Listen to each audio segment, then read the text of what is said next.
مامۆستایانی وانەبێژ لە زۆربەی شار و شارۆچکەکانی کوردستان گرت بوونەوە و داوایان کرد بکرێنە هەمیشەیی. ماوەیەک مانجیشیان بۆ حکوومەتی هەرێم دیاری کرد بۆ ئەوەی داخوازەکەیان جێبەجێ بکات، ئەگەرنا بایکۆتی هۆڵەکانی خوێندن دەکەن.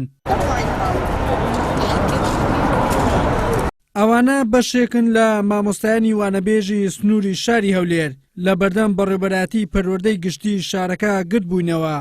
جگە لەوەی داوا دەکەن بکرێنە هەمیشەیی، دەڵێن بەڕێوەبەر و مامۆستایەکان بە چاوێکی تر سەیرمان دەکەن و وەزارەتی پەروەردەش ئەرکێکی زۆری لە سەرشان داناوین و بڕا پارەیەکی کەمیشمان پێدەدات. ئەوانە بێژانش طبعا چەند ساڵ هەیتمان بە 12 ساڵە ئەوەی وانە بێژم. طبعا ئەو چینەیکەوە زۆر مافی خورای وانە بێژە بەڕاستی. ئەمە وەک وانە بێژ هیچ چیز مافێکمان نییە بەڕاستی. ئەگەر وانە بێژ نەستە داوامێ لۆ حساب نییە، بە کەمترین موساوانە بێژ ئامادەیە وەکو میلاکەچی داوام بکەن وەشی کردیە و ئەوەی وانە بێژ کردی بەڕاستی مامۆستای میلاک ئەسان نەشی کردیە. ثمە لە پاشەوەی وانە بێژ هیچ شتێکی لۆ حساب نییە، نە خزمەتی ساڵنەی لۆ حسابە، نە هیچ مستەقبەلش حسابە. ئەسلەن گرێبەست لۆی دانرا ئەگەر 3-4 ساڵ 5 ساڵ داوام بکەی دەتکەینە ڕسمی، بەڵام وانە بێژ هەتا مردن وانە بێژ بی ئەوەندە مافەشی نییە. من 3 ساڵە وانە بێژم، داوا دەکەم ببمە ڕسمی.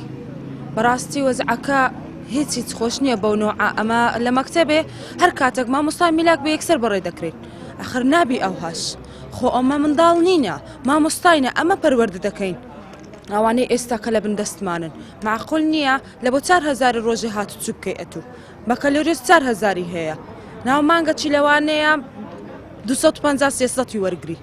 ڕێت دوورە هەتا دەگەیە مەکتەبێ هات و هاوارد لەسەرە. لە مەکتەبێ زۆر ئەرکمان لەسەرە، مدیر زۆر ڕێزمان ناگری، زۆربەی مدیرەکان لە مەکتەبەکان نازام بڵێم کووە، یعنی لە هەموو جێیەکی دەڵێن وانە بێش بە چاوەکی زۆر نزم سەیرمان دەکەن. مامۆستای کۆمپیوتەرم 7 حسەم هەیە، مانجلەیەکم دایتەوە ئەگەر عوتڵی تێدا نەبێت، هیچ شتێکی تێدا نەبێت 84,000 بۆ دەردەچێت. ئاخر تۆ بەڕێزت بە 84,000 دەتوانی پێبژی؟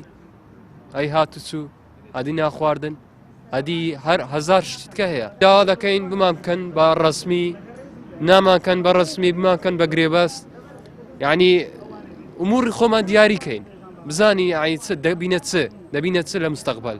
لەلایەکی دیکەوە لە چوارچێوەی گردبنەوەی سەرتاسەری وانەبێژانی هەرێمی کوردستان بە مەبەستی دامەزراندن لە سلێمانی وانەبێژانی سنوورەکە لە بەردەم بەڕێوەبەراتی گشتی پەروەردەی شارەکە کۆبوونەوە و داواکاریەکانیان دووپات دەکردەوە.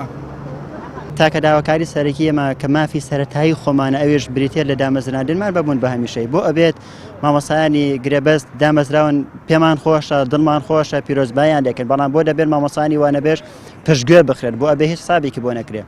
لەبەرەوەی ئێمە بەرداوام بین لە ناڕەزایەتی مودەیەکمان داوە بە وەزارەتی پەروەردە و حکوومەتی هەرێمی کوردستان مودەی 1 مانگ، پاش ئەوە هەموو شتێک لە بەدەستمان نەکرابێت، چ لە بایکۆتکردنی هۆڵەکانی خوێندن، چ لە تەسلیم نەکردنی پرسیارەکانمان لە کاتی تاقیکردنەوەکانە.